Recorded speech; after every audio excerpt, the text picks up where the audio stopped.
When I started this project and they basically handed me the responsibility of the audio for it, I started taking a look at the concept art that was being developed and taking a look and seeing the sort of Renaissance approach they wanted to bring in.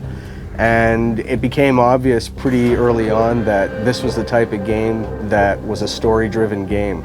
So at that point, I knew right away I'd made my first decision that the story needed to be the priority, it needed to be at the forefront. With all due respect, Major, I'll expect 2 security details waiting for us on the tarmac. In the first Deus Ex, I think because it was far more futuristic, it's a very electronic score. In this one, I think because it's 25 years earlier, it's a generation earlier, it's mechanical augmentation, so the music tries to express that.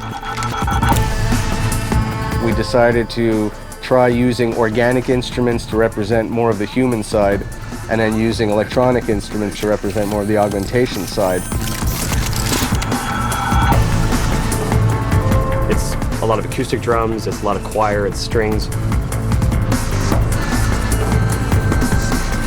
Because it's interactive, the music has to shift depending on what the player is doing. Especially in Deus Ex, where the player can play it stealth, or he can play it as an action game, or he can play it socially, the music has to be able to reflect all those different styles of gameplay. Combat is just insane. Making the weapon sounds is obviously the thing everybody gets excited about because it's a lot of fun to make things go boom. We worked with the weapons designer. We went through tons of different sounds, blending all kinds of different weapon sounds, tweaking it. We take real sounds, but we blend these sounds with other stuff. Like, it's not just like 3-4 sounds blended together. It's like probably 25 sounds all together. You have to feel the things like they're real, but in the same time, you like to get these things a little bit more than real. Hacking was a fun part to do because it's kind of its own little battlefield in itself. It's you against the mainframe. And when you're hacking something, I want it to feel somewhat cerebral, but I also wanted to have that tension of like, okay, I can't afford to get caught here. We had a lot of ideas on how to work the stealth side. We used distances to decide at what point we wanted to start hearing people. Someone's running. At what point did we want to start stressing the player out with the fact that they've got enemy guards approaching.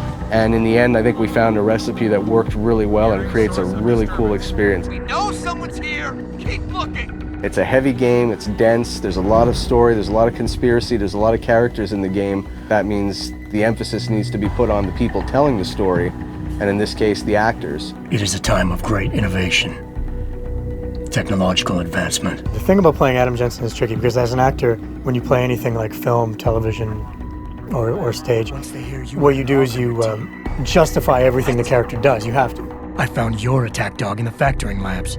But with Jensen, I have to justify not only why he's doing one arc, but why he's doing hundreds of arcs. When I have the option to play as a good guy, to not kill anybody, to go through the game and knock people out and never get discovered, that's what I'll do. Because I feel like a good guy wouldn't go around killing everybody. If I kill somebody and I didn't mean to kill them, I'll go back to a previous save.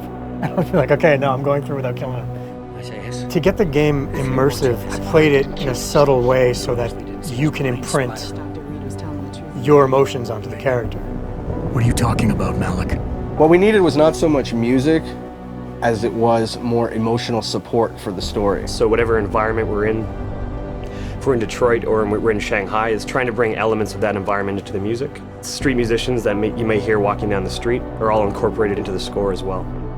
You have to give a special color to the game. You have to get the vibe of that city. It's not just ambience. We've also got sounds being triggered at different intervals as you walk because that's what makes it feel realistic. Hearing a window break in the distance as you walked a certain path. And what's cool is when you walk back the same way, it's not going to be the same sound. It's not baked in. We've got something else cooked up. I don't have no freaking sponsors. Now you're sitting there going, okay, well, this feels like it's adapting to what I'm doing in the game, and ultimately that's the illusion you want to create.